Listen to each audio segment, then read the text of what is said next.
Today, the most common surnames amongst Palestinians are names like Masri, Al-Masri, Al-Maghrebi, the Moroccan, the Egyptian, Al-Saud, the Saudi, the Arabian. Where does the surname Cohen come from? Where does Cohen come from? Cohen is a Hebrew word for Kohen. Alright, what is it? It's the priest. Cocaine.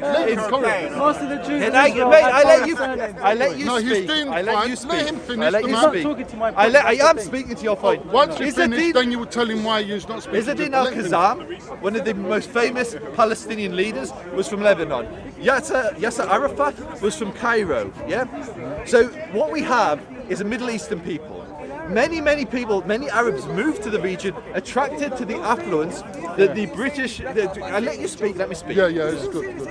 Attracted to the economic conditions that the British and the Jewish Zionists that had come to the land brought. They created opportunities, so you saw a huge migration of Jews and Arabs to the region. What happened in 1939? What happened? Can I just make a point? You're saying something I No, don't go on, do. just say when. Just say when. Sorry, when? 1946, Between 48. 1882 and sorry, being rude.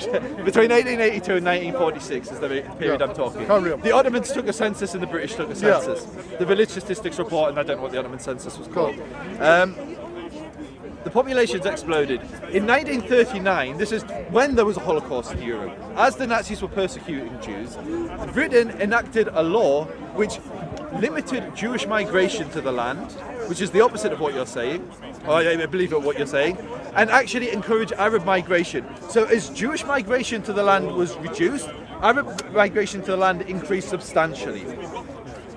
And so what then happened was there was a civil war because you had two communities who lived in that land. Both Jews and Arabs had lived in that land for thousands of years, or certainly 1600 years in the 1400 years in the Arabs' case, and thousands of years in the Jews' case. And many Palestinians, although they identify as Arab, are actually of Jewish ancestry and descend from Jews that lived in that land. But you have two people who have, in my opinion, an indigenous claim to. Who are the two people? The Arabs and Jews. No, but as far as I'm concerned, I don't differentiate between the Jews and the Arabs that live there already. Please let me finish my point. I didn't interrupt you. I really You're didn't. doing well.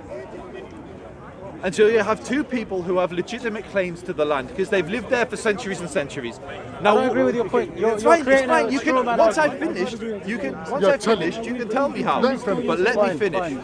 Yeah, so they claim land. So what then happened was these two people had national aspirations.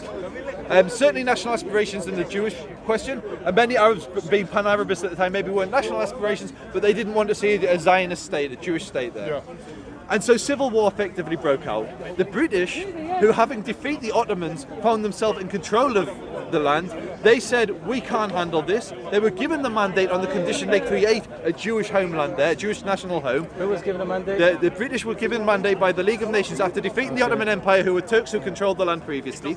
The British said, we can't deal with this, it's too much for us.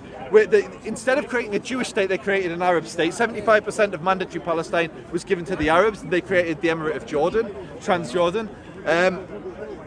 The same people as the Palestinians. Actually, if you want to talk colonizers, the Hashemite families from Arabia, the British gave the majority of mandatory Palestine to. So we're talking about the European. We're talking about Can I just finish my how point? European Jews. Yeah, can I finish my point? And then you're going to get to I'm going to get to your point. Go on. I've just got to give the very brief history because you can't just to jump make in. it all in context. Yes.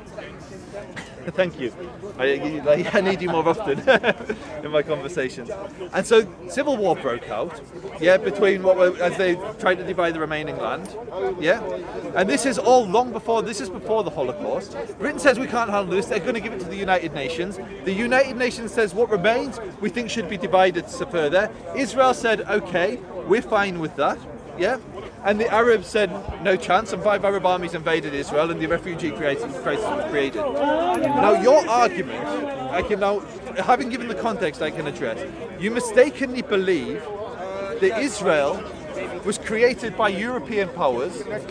Yeah? You think that's a mistake? So as an example, Britain abstained from the vote at the United Nations. You said Britain created Israel. Britain abstained from the vote. Britain banned Jews from migrating there. What was the Balfour Declaration? Balfour Declaration was 30 years earlier. Oh, what was it? The Balfour Declaration was a letter by Lord Balfour to Lord Rothschild. Yeah, but what was the Zionist Federation? If England abstained, did France agree? France agreed. Wait. No. I'm saying Wait a second. European powers did. European Wait powers a did. second. It wasn't. No, but he explicitly called out Britain and America. I think agreed, yeah? America agreed. Wait a second. I think it was the 60th. Otherwise, all the Europeans accepted it. I think it was the 60th or 65th anniversary of the Balfour Declaration. No, it couldn't because I can't that remember. was 1970. It's over 100 years ago. What's the? All right, so maybe the centenary. I don't know what it was. There was an anniversary of the Balfour Declaration. Can I just say Netanyahu came to the UK to celebrate the declaration. Can I just say something? It's clear I have a lot more knowledge on this subject than you. That's fine. That's fine. You can have more knowledge. If you've got more knowledge, entertain the layman's questions, because viewers at home, all I'm saying they is might have maybe the same lay listen questions, more. right? No, they're good. I'm saying ask your questions, but maybe listen as well. That even if it was, I just find it difficult to believe that Israel could have been turned into what it is today without European support. And it was European Jews that came from